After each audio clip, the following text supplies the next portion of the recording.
وَقُلْنَا قَوْلًا مَعْرُوفًا۔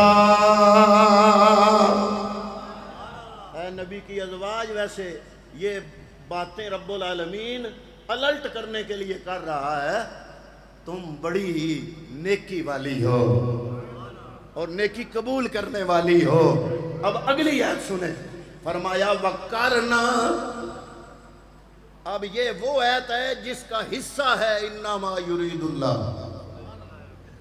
انما یرید اللہ یہ الگ آیت نہیں، اس آیت کا حصہ۔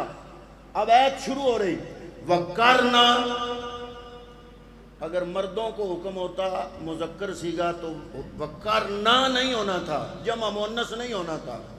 وَقُرُوا، وَقَرْنَا فِي بُيُوتِكُنَّ، اگر مذکر صیغہ ہوتا تو بیوتکم ہونا تھا۔ فی بیوتکن، اللہ فرما رہا ہے اپنے گھروں میں رہو۔ ولا تبرجنا تبرج الجاہلیت الاولی، اسلام سے پہلے جو جہالت کے رسم اور رواج ہیں ان کو نہ اپناؤ۔ اور وقرنا فی بیوتکن ولا تبرجنا تبرج الجاہلیت الاولی واقمنا الصلاۃ، مذکر ہوتا تو وَأَقِیمُوا الصَّلَاةَ، وَأَقِیمُوا نہیں وَأَقِمْنَا الصَّلَاةَ، اے نبی کی عورتوں نماز پڑھو۔ وَآتِينَا الزَّکَاةَ، مذکر ہوتا تو وَآتُوا الزَّکَاةَ، آتُوا الزَّکَاةَ نہیں وَآتِينَا الزَّکَاةَ، اے نبی کی عورتوں زکوٰۃ ادا کرو۔ وَأَطِیعْنَا اللَّهَ، اگر مذکر ہوتا تو وَأَطِیعُوا اللَّهَ، مذکر کی بات نہیں مؤنث کی بات ہے۔ وَأَطِیعْنَا اللَّهَ وَرَسُولَهُ، اللہ اور اللہ کے رسول کی اطاعت کرو۔ انما یرید اللہ لیذھب عنکم الرجس اہل البیت ویطہرکم تطہیرا۔ یہ ساری ہدایات دینے کے بعد اللہ رب العالمین فرما رہے، اللہ نے یہ مضمون سن کے یا پڑھ کے کسی صدی کے مسلمان یہ نہ سمجھیں کہ ان عورتوں میں یہ نقص استغفر اللہ پائے جاتے تھے۔ آگے رب نے تسلی دی، یہ تو ویسے الرٹ کرنے کے لیے کہا ہے کہ تمہارا گھرانہ عام نہیں، تم اہل بیت ہو، تمہیں الرٹ کرنے کے لیے یہ مضمون استعمال کیا، اس انداز کو اختیار کیا۔ اگلی بات اللہ نے فرما دی، فرمایا انما یرید اللہ لیذھب عنکم الرجس اہل البیت ویطہرکم تطہیرا۔ اللہ رب العالمین نے ارادہ فرما لیا ہے۔ یا اللہ کس چیز کا ارادہ؟ فرمایا لیذھب عنکم الرجس، کہ تم سے پلیتی کو دور کر دے۔ یہاں آیت ختم ہو جاتی، مضمون مکمل تھا، لیکن اللہ نے یہاں بات مکمل نہیں کی، آگے بات پھر کی۔ فرمایا لیذھب عنکم الرجس، تاکہ تم سے رجس کو دور کر دے۔ جب رجس دور ہو جائے، ناپاکی دور ہو جائے تو پیچھے پاکی رہ جاتی ہے نا۔ بات تو مکمل تھی، لیکن رب العالمین اپنے حبیب کے آل بیت کا تذکرہ جب آ جائے تو رب العالمین عظمتوں پہ عظمتیں بیان فرماتا ہے۔ فرمایا لیذھب عنکم الرجس اہل البیت، صرف پلیتی دور نہیں کی، فرمایا ویطہرکم، نجس دور کر کے تمہیں پاک کر دیا ہے۔ وَيُطَہِرَكُمْ پر آیت ختم ہو جاتی، پھر بھی تھا، صرف وَيُطَہِرَكُمْ تک بات نہیں رکھی، آگے پھر فرمایا تطہیرا۔ جملے میں جو فعل ذکر ہو رہا ہو، اسی فعل سے، اسی مادے سے اگر مفعول لایا جائے تو اس کو مفعول مطلق نہیں کہتے، اس کو مفعول مؤکد کہتے ہیں۔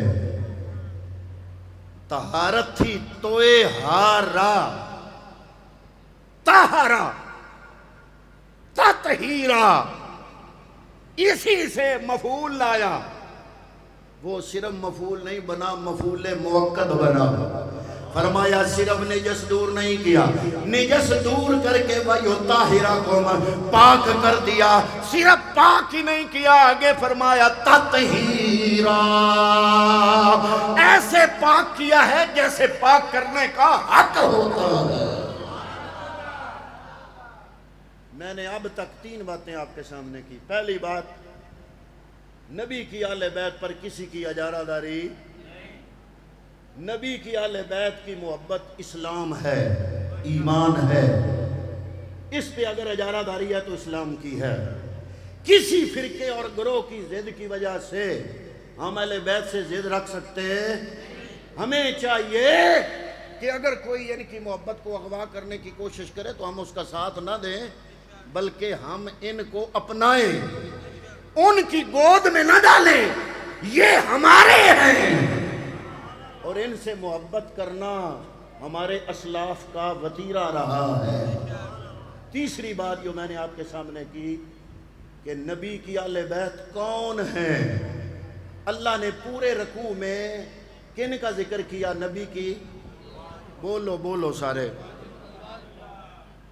آپ بھی اگر نہ بولے میں سمجھوں گا میرا آنا بیکار، آپ کا آنا بیکار، یہاں بیٹھنا بیکار۔ تو پورے رکوع سے رزلٹ کیا نکلا کہ نبی کی اہل بیت میں میرے رب نے کن کو شامل کیا؟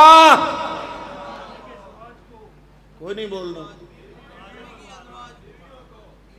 نبی کی ازواج کو، سارے کہیں نبی کی، نبی کی اہل بیت میں کس نے شامل کیا؟ جب یہ آیت نازل ہوئی، اب میں حدیث پاک پیش کروں، ترمذی شریف میں حدیث پاک موجود ہے، حضور نبی کریم نے چادر لی، اس میں حضرت فاطمہ الزہرا، جناب علی المرتضیٰ، جناب امام حسن امام حسین، ان کو چادر میں لیا اور میرے نبی نے رب کی بارگاہ میں دعا کی، اللہم ہؤلاء اہل بیتی، یا اللہ یہ بھی میں محمد عربی کے اہل بیت ہیں، یا اللہ اللہم اذہب عنہم الرجس، یا اللہ ان سے رجس دور فرما دے، وطہرہم تطہیرا، اور ان کو ایسا پاک کر دے جیسا پاک کرنے کا بولیے حق ہے۔ رزلٹ کیا نکلا؟ رب نے نبی کی ازواج کو اہل بیت میں شامل کیا، نبی نے علی، فاطمہ، حسن، حسین، ان کو اہل بیت میں کیا کیا؟ شامل کیا۔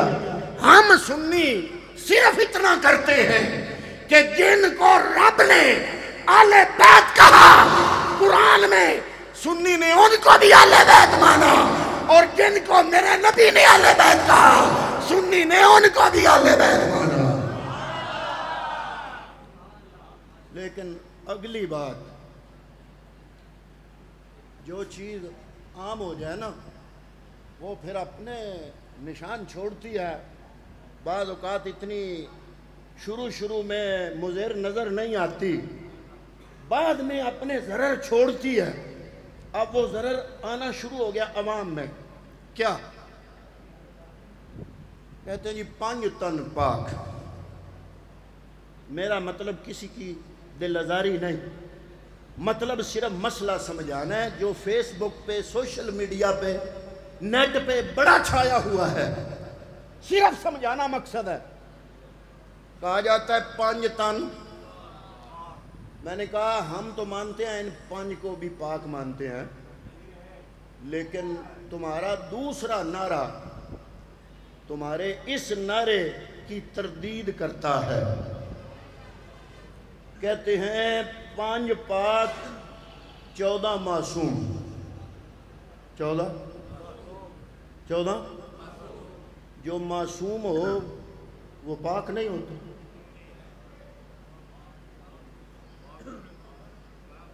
کبھی پوچھا تو کرے, صرف پوچھنا ان لوگوں کا کام ہے, آپ کا کوئی نہیں.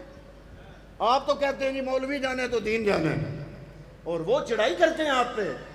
جب آپ قابو آ جاتے ہیں تو سرفراز سے علوی صاحب کی طرف رجوع کرتے ہیں, علامہ محمد نواز لک صاحب کی طرف, قاری محمد اقبال صاحب کی طرف, محترم جناب غلام نبی صاحب کی طرف رجوع کرتے ہیں. جب یہ لوگ آپ کو تنگ کرتے ہیں, حضرات محترم آپ کو بھی تو, آپ کے پاس بھی تو سوال ہونے چاہیے. ان سے پوچھا کرو اگر 5 تن پاک ہیں تو جو 14 معصوم ہیں, جو معصوم ہوتا ہے وہ کیا پاک نہیں ہوتا؟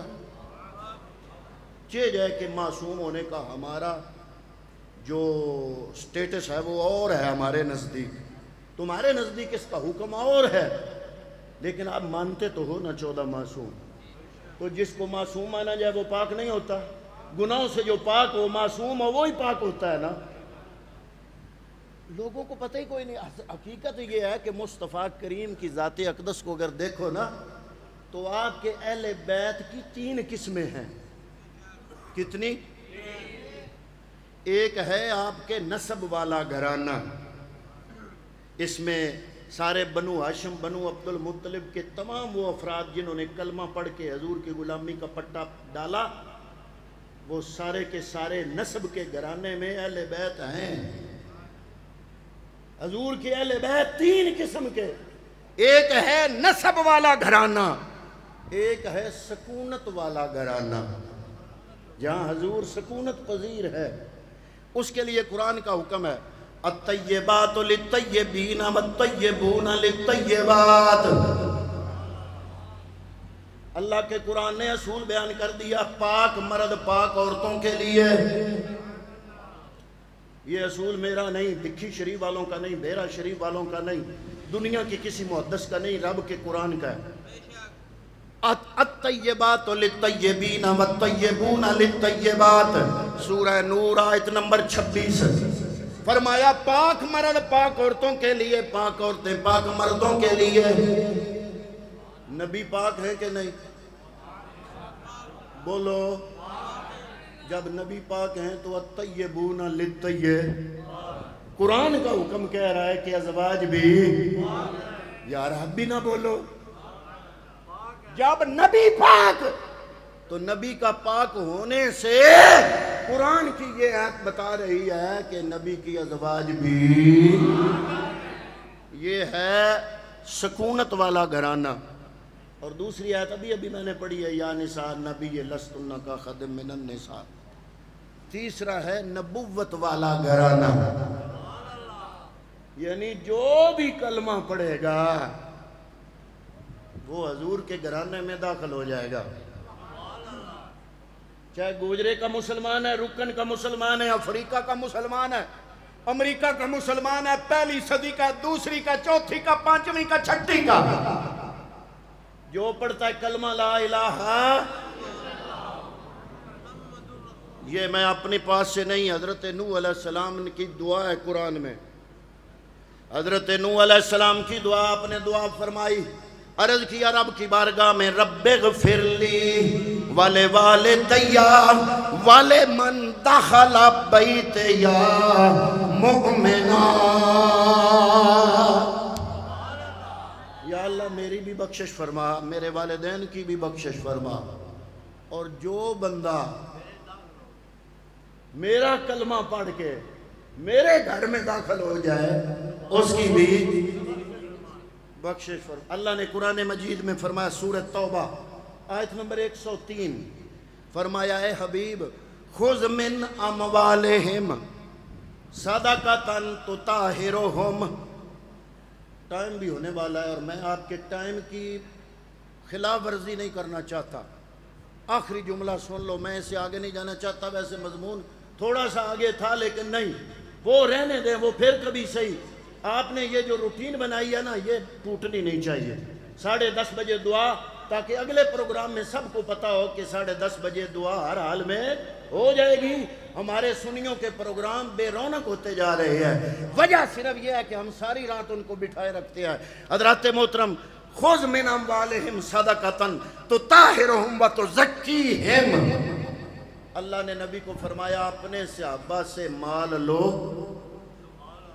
صدقۃ صدقہ لو، غریبوں کو دو، تو طاہرہم یہ کام کر کے ان کو کرو پاک۔ کیا کرو؟ تو طاہرہم وتزکیہم، اور ان کا من بھی کرو اجلا۔ وصلی علیہم، سورہ نور، ان کے لیے مانگو دعا۔ ان صلاتک سکن لہم، تیری دعا ان کے دلوں کے لیے چین بن جائے گی، سکون بن جائے گی۔ اے محبوب ان سے مال لو، مال لے کے کیا کرو؟ ان کو پاک کرو۔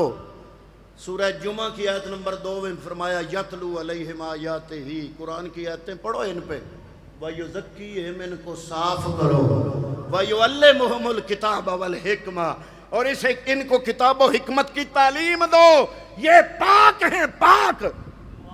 اور جو مشرک ہیں انما المشرکون نجس، اور جو اللہ کے محبوب کے امتی ہیں، فرمایا سورہ مائدہ کی آیت نمبر 54، فرمایا یحبہم ویحبونہ، یہ اللہ سے محبت کرتے ہیں، اللہ ان سے۔ اللہ پلیتوں سے محبت کرتا ہے؟ بولو، پتہ لگا یہ جو تیسرا اہل بیت ہے یہ محبوب کے ایمان والے امت کے لوگ ہیں۔ اور اے محبوب ان کی تعریف کیا ہے؟ فرمایا وَيُحِبُّهُمْ وَيُحِبُّونَ، یہ جو تیرے غلام ہیں نا صحابہ، یہ اللہ سے محبت کرتے ہیں، اللہ ان سے محبت فرماتا ہے۔ لیکن اگلی بات سمجھتے جاؤ، میرا یہ کہنے کا مطلب نہیں کہ طہارت میں برابر ہیں، طہارت کے درجے ہیں، طہارت کے دریا، دریا سے نہر، نہر سے نالا، نالے سے پھر آگے سوئے، اور نالے میں 2-3 بھینسیں داخل ہو جائیں تو پانی نجس ہو جاتا ہے، نہر میں چلی جائیں تو نجس، اور اگر دریا میں چلی جائیں، اور سمندر تو ان سے بھی پاک ہے، سارے جہان کی بھینسیں چلی جائیں، یہ مصطفیٰ کے جو 5 ہیں نا، یہ طہارت کے سمندر ہیں۔ کچھ طہارت کے دریا ہیں، کچھ طہارت کی نہریں ہیں، اور کچھ طہارت کے نالے ہیں۔ ہم جیسے لوگ، عام مومنین مسلمین، ہمارے لیے بھی قرآن کہتا ہے جو مصطفیٰ کی غلامی میں آ گیا وہ پاک ہو گیا، جو تقوی کے راستے پہ چل پڑا وہ پاک ہو گیا، جس کے دل میں عشق مصطفیٰ آ گیا اور جس کے عمل میں عمل صالح آ گیا، فرمایا وہ پاک ہو گیا۔ لیکن طہارت کے درجے ہیں، اور ہمارا یہ نظریہ ہے اہل سنت کا کہ جس کا بھی تعلق مصطفیٰ کی ذات سے ہو جائے، اہل بیت ہوں یا صحابہ، ایک نسبت کی وجہ سے مانتے ہیں، اور وہ نسبت ہے نسبت مصطفیٰ۔ وہ اللہ تعالیٰ اس نسبت کا خیال رکھنے کی ہم سب کو توفیق عطا فرمائے۔ یہ ذکر پاک رب قبول فرمائے۔ جن لوگوں نے محنت کی، کاوش کی، اللہ تعالیٰ ان کی محنتوں کو قبول فرمائے۔ اس مسجد کی انتظامیہ کے افراد، اس مسجد کے متعلقین، اللہ تعالیٰ ان سب کو دنیا اور آخرت کی آسانیاں اور سعادتیں عطا فرمائے۔ وما علیہ الا البلاغ المبین۔